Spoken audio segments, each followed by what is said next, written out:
Podcasting's purveyors of picks and shovels, the myriad service providers that make our industry an actual industry, are filled with smart people. But smarts only gets you so far. What's needed is experience.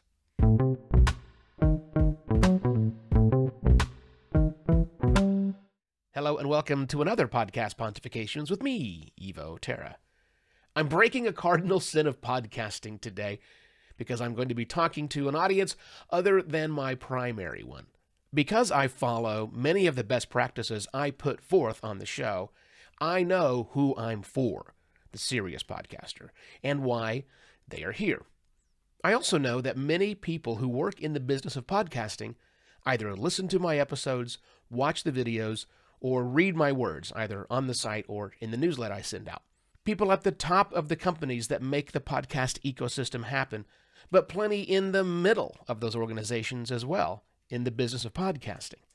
And that's who I'm talking to today.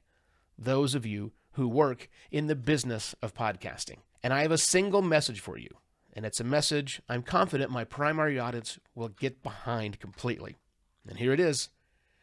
If you work in the business of podcasting, you need to be a podcaster. A controversial take, I know, which is why I wanted to take today's episode to really help push you in the right direction, or what I feel is the right direction. Now, if you're feeling called out right now, relax. I'm not advocating for your immediate dismissal, nor do I think your employment should be predicated on you having an active, growing podcast. That is not my position at all. My position is that you should want to have your own podcast, either a solo show or a group effort, because it will make you better at your job. It will accelerate your career trajectory. It will increase your value, present and future. And it will make you all the more resilient and able to withstand the upheaval our industry faces every single day.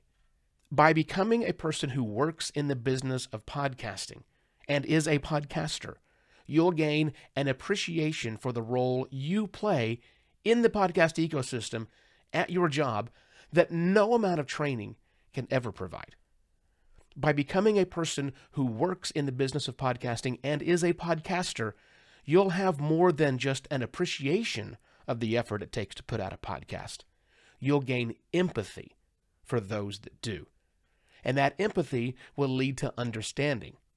And understanding will make you more efficient and more effective because you'll know the crux points faced as a podcaster because you've faced them. That's the why. Here's the how. Before the how, let me be clear. I do not care what kind of podcast you make, where you host it, or whom you collaborate with, or even how big you can grow it. I mean, you may care about some of those aspects, depending on your own goals and objectives, but for me, it's enough that you start podcasting, and then keep podcasting, ideally. So go ahead and start on Anchor or some other free hosting platform if you want, though I would recommend keeping your employer's relationships in mind. If they have or perhaps they are their own, preferred podcast hosting company, you'd probably be seen as a model employee if you use that same service. Likewise, if your company has an antagonistic relationship with a hosting company, that's probably one you want to avoid. But look, podcasting hosting companies range in price from free to cheap, so don't let that stop you. And when you podcast, going through the actual motions of making a podcast, I think you should do as much as you possibly can on your own. And yes, that's scary and a lot, so I'm not going to fault you if you establish a team of people and hand off as many moving parts to others. There's a lot to podcasting, and you're not going to grok it all, probably, if you just simply show up and talk into a microphone with your friends for 30 minutes and then bug out while they do all the work. But hey, at least you'll understand some of the process. But I think you should try your hand at everything, even like audio editing and engineering. And I don't care if you use a free tool like GarageBand or Audacity. You can even use Descript if you want. You don't have to use professional tools like Hindenburg Pro, my tool of choice, Adobe Audition, or Pro Tools. But You'll learn so much about this industry just by editing audio tracks, sweating over things like softening plosives, EQ, and whether or not to leave in that sharp intake of breath. Riveting, I know, but also very crucial to what it is that we do here. And if you can, I think you should work on your episode outline. You should write up the episode details. You should send the audio file off for transcription and then correct that transcription. You should fret over just the right title for the episode. You should create episode cover art in Canva or some other tool. You should research guests, invite the guest to a recording session, conduct the interview, and then pull the files from the recording system. You should make social media assets, whether those are static images or audiograms and even video formats. And you should then publish those assets to see what resonates.